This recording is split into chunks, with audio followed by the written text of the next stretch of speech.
बाबूजी ने कभी मदिरा पान नहीं किया। तो बहुत से लोग आश्चर्य होते थे कि आप शराब पीते नहीं तो मधुशाला कैसे लिख दिया आपने। और काफ़ी इसका विरोध भी हुआ उस ज़माने में। ऐसा विरोध हुआ कि मधुशाला जो है वो जो नई पीढ़ी है, जो नौजवान पीढ़ी है, इसको गुमराह कर रही है।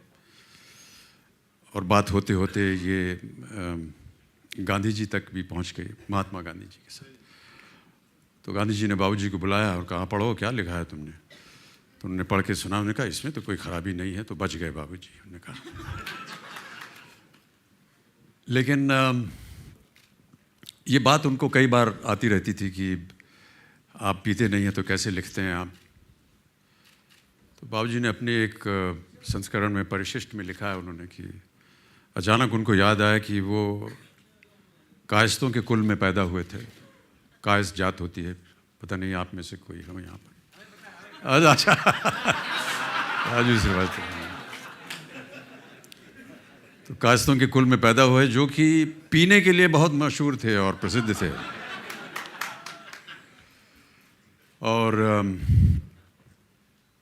पृथ्वीराज चौहान जब अंधे किए गए और शहाबुद्दीन गौरी के दरबार में उनको लाया गया, अंधे होकर के उनको शब्द वेदी बाण चलाने की जब बात हो रही थी, तो उस समय चंद बरदाई जो कि दरबार में थे, उनकी एक रोसो छपी थी जिसमें एक छप्पे में उन्होंने बयान किया था कि अलग अलग जाति के लोगों को अगर प्रधान बना दिया जाए, अलग अलग जाति के लोगों को अगर प्रधान बना दिया जाए तो उनका व्यवहार कैसा होगा।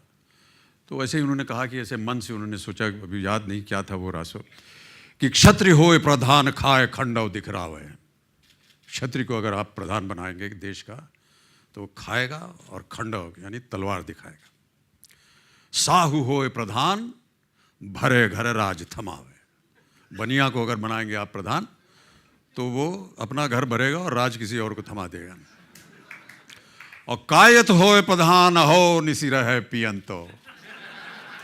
तो दिन भर जो है वो पीता ही रहेगा कायस्त। तो वहाँ से उन्होंने लिखा कि मैं कायस्त कुलोद्भव मेरे पुरखों ने इतना ढाला। मैं कायस्त कुलोद्भव मेरे पुरखों ने इतना ढाला कि मेरे तन के लोहू में है 75% हाला। और पुश्तैनी अधिकार मुझे है मदिरालय के आंगन पर।